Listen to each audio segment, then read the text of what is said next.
بسم الله الرحمن الرحيم।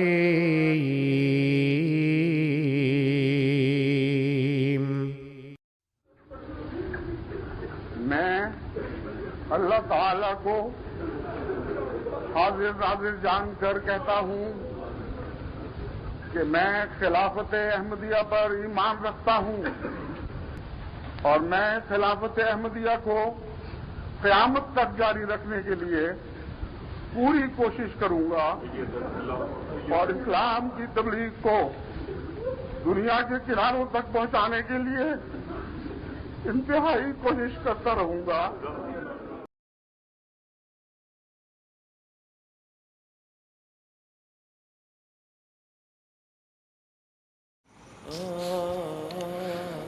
হজরত মির্জা তাহের আহমেদ খলিফাতুল মসিহ রাবে রাহিমাকুমুল্লাহ এর শিশুদের প্রতি স্নেহের একটি স্মরণীয় ঘটনাটি মোকাররম শেখ লায়েক আহমদ খুরশিদ সাহেব উল্লেখ করেছেন। আর এই ঘটনাটি তার সাথেই ঘটেছিল। তিনি নিজেই বর্ণনা করছেন যে এই ঈমান উদ্দীপক ঘটনা যা আমি কখনো ভুলতে পারিনি। বলছেন, অনেকের অভ্যাস হলো শিশুদের কথাকে তেমন গুরুত্ব না দেওয়া, কোনোভাবে তাদের কথায় ব্যস্ত রেখে এড়িয়ে যাওয়া। কিন্তু আমাদের প্রিয় হুজুরের এই ঘটনায় আমাদের সবার জন্য একটি শিক্ষা রয়েছে, কিভাবে তিনি শিশুদের প্রতিও অকৃত্রিম স্নেহ, ভালোবাসা ও সম্মান প্রদর্শন করতেন। এটি 1966 সালের ঘটনা। তখন হজরত মির্জা তাহের আহমদ রাহিমাকুমুল্লাহ মজলিস খোদ্দামুল আহমদিয়া রাবোয়ার কেন্দ্রীয় সদর নির্বাচিত হন।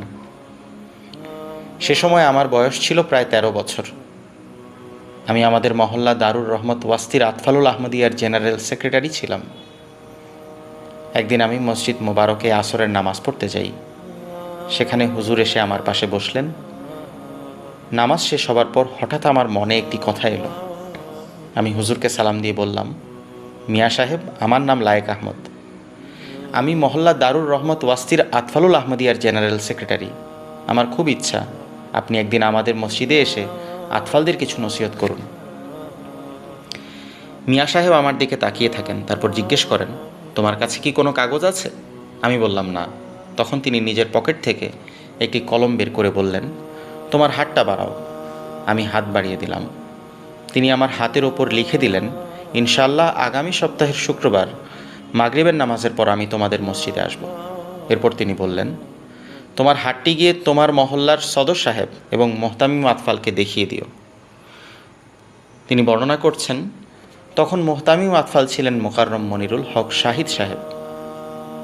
আমি হুজুরের নির্দেশ অনুযায়ী মহল্লায় ফিরে এসে আমার হাতের লেখা মহল্লার সদর মোকাররম মোহাম্মদ শফি নওশাহ রভি সাহেবকে দেখালাম। এরপর আমরা সবাই হুজুরের নির্ধারিত সময় অনুযায়ী আমাদের মসজিদে একটি অনুষ্ঠানের ব্যবস্থা করলাম। হজরত মিয়া সাহেব নির্ধারিত সময়ে উপস্থিত হন। আল্লাহর অশেষ অনুগ্রহে আমাদের সেই অনুষ্ঠান অত্যন্ত সফল হয়েছিল।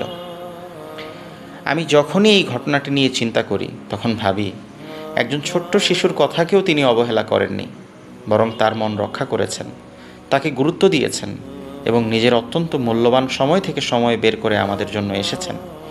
এটি কত মহান একটি দৃষ্টান্ত।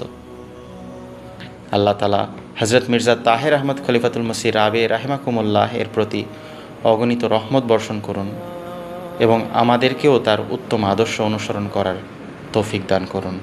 আমিন।